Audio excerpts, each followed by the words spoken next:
Assalamualaikum warahmatullahi wabarakatuh. Halo, aku Rani. Dan di sini aku nggak akan bercerita tentang pengalaman pribadi aku sendiri seperti cerita sebelumnya, melainkan cerita ini berdasarkan kisah yang dialami oleh orang tua aku. Ya, di mana cerita ini terjadi di tahun 1996, yang memang pada saat itu pun aku masih berumur sekitar 40 hari lah. Yang pasti aku nggak bakalan tahu juga ya detail kejadiannya itu seperti apa, suasananya seperti apa, atau hal-hal mendetail lainnya, karena memang aku pure mendengar cerita ini dari kedua orang tuaku. Ya, ini kejadiannya waktu orang tuaku masih tinggal di salah satu asrama militer di Aceh. Jadi waktu di asrama itu aku punya tetangga nih yang posisi rumahnya itu pas banget di samping rumah aku. Bahkan kalau misalnya mereka di dalam rumah itu lagi heboh banget, lagi bercanda, itu kadang kedengeran juga ke dalam rumahku gitu. Dan memang saat itu ada sekitar 4 sampai 5 rumah lah yang letaknya berjejer. Dan posisi rumah aku paling pojok nih, dan di samping rumah aku hingga ke belakang itu udah kebun tebu aja semuanya. Oke, jadi suatu sore nih orang-orang di asrama dapat kabar duka kalau tetangga aku ini, sebut aja namanya Om S, ya dia kecelakaan saat mengendarai motor, dan Om S ini meninggal di tempat kejadian. Karena memang saat itu dia mengendarai motor sendiri, jadi korbannya hanya Om S ini. Dan jenazahnya itu emang sempat dibawa ke rumah sakit, namun kemudian malamnya disemayamkan di rumah Om S ini, yang notabene-nya rumahnya tepat di samping rumah aku. Nah, pada saat itu ayah aku lagi nggak di rumah. Soalnya ayah lagi operasi militer di daerah Melaboh, dan di rumah hanya ada ibu, tanteku, dan aku yang waktu itu masih bayi. Jadi ayahku pun gak sempat melihat jenazah Om S ini, gak sempat mengantarkan ke pemakaman, karena ayah aku baru akan pulang sekitar seminggu lagi gitu. Dan keesokan harinya jenazah almarhum Om S ini karena memang disemayamkannya malam, jadi keesokannya dimakamkan. Dan kebetulan Om S ini asli orang Aceh, jadi keluarganya itu banyak banget yang datang. Dan pokoknya ibuku bilang itu rame banget lah suasana pada saat itu. Dan itu terus rame hingga tahlilan ketiga harinya gitu.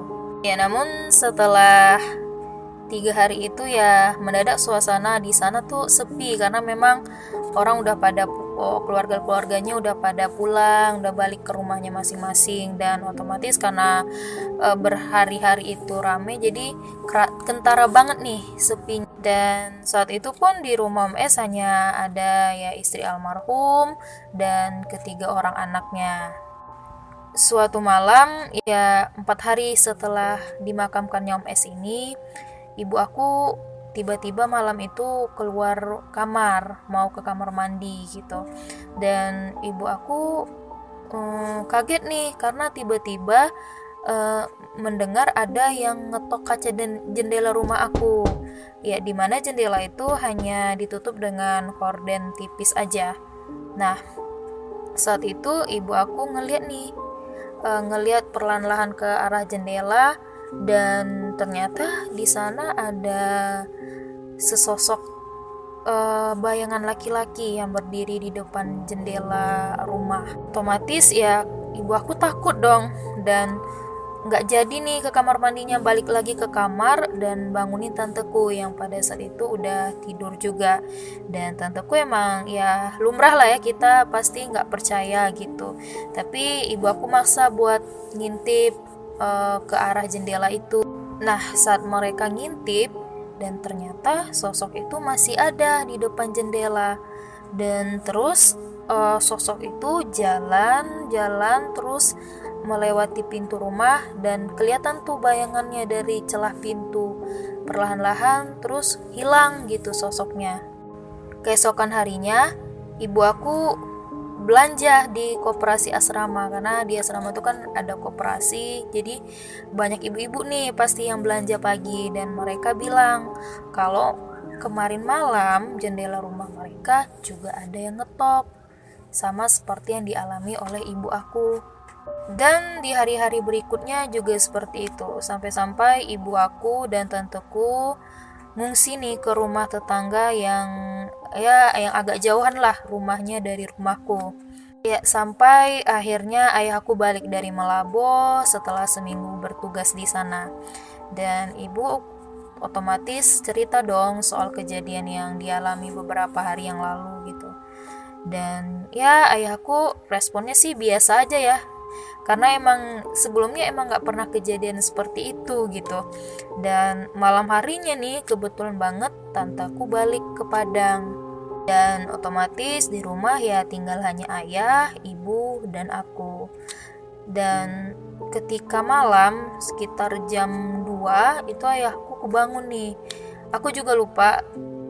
Ayahku lupa itu entah aku nangis atau gimana, itu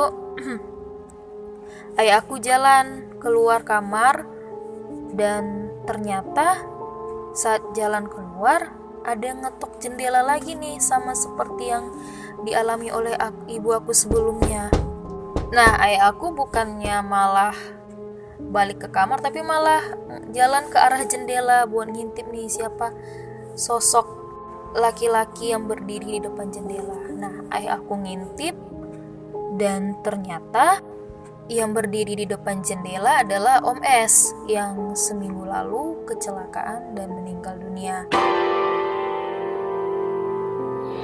Dan posisinya tuh sosok itu tuh ngadep samping gitu, jadi cuma kelihatan wajah sampingnya aja. Dan ayah aku bilang itu bajunya itu berlumuran darah, dan posisinya saat itu dia emang lagi pakai baju seragam. Pokoknya ayah bilang tuh serem banget. Dan gak lama setelah itu sosok ini tuh jalan mengarah ke arah samping teras rumahku, yang sebelumnya itu kan emang aku bilang ada kebun tebu ya, dan dia tuh jalan tuh ke arah samping. Nah, pas dia lagi belok, ayahku buka pintu karena ayahku penasaran, ini yang dia lihat beneran gak sih gitu. Ayahku keluar dan ngikutin sosok ini dari belakang, yang sosok yang menyerupai Om S ini. Dia terus jalan ke arah belakang rumah aku dan masuk ke kebun tebu, terus hilang gitu. Dan paginya ayah dan ibu aku ini menceritakan hal ini ke istri almarhum. Saat itu istrinya bilang kalau ya anaknya ternyata tiap maghrib itu nangis manggil-manggil ayahnya, ayah gitu. Dan tante ini juga bilang kalau malam juga sering ada yang ngetok-ngetok jendela kaca mereka gitu, sama seperti yang dialami oleh tetangga-tetangga aku yang lain, dan juga yang dialami oleh kedua orang tuaku. Dan saat itu tiba-tiba tuh ibu keinget masalah bantal yang sebelumnya itu dipakai sama Om S untuk mengalas kepalanya yang udah berlumuran darah pada saat itu. Dan istri almarhum Om S ini bilang kalau ternyata bantal itu masih ada di belakang rumah mereka gitu.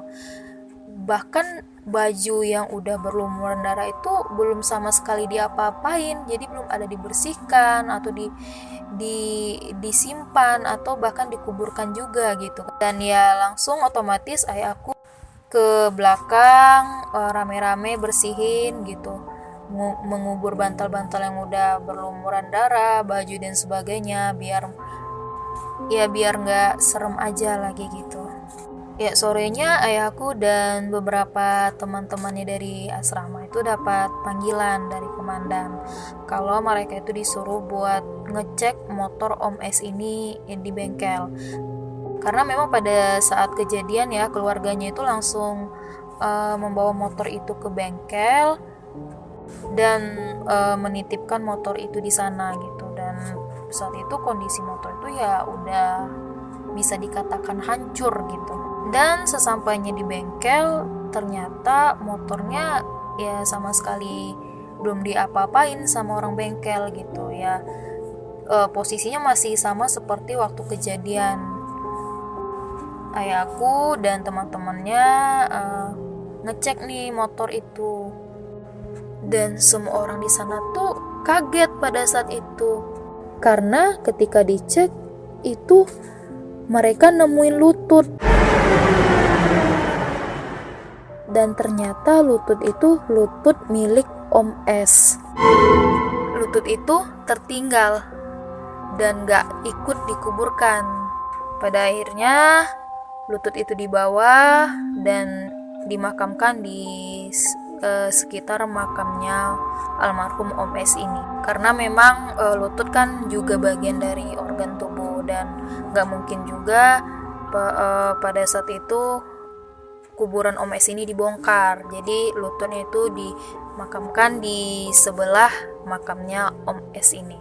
Ya, dan alhamdulillah setelah itu ditemukan, setelah bantal-bantal dan segala macamnya udah dibersihkan, kejadian-kejadian horor yang tengah malam menghantui asrama itu udah gak ada lagi lah, perlahan-lahan hilang, dan sampai akhirnya keluarga aku pindah dari asrama tersebut.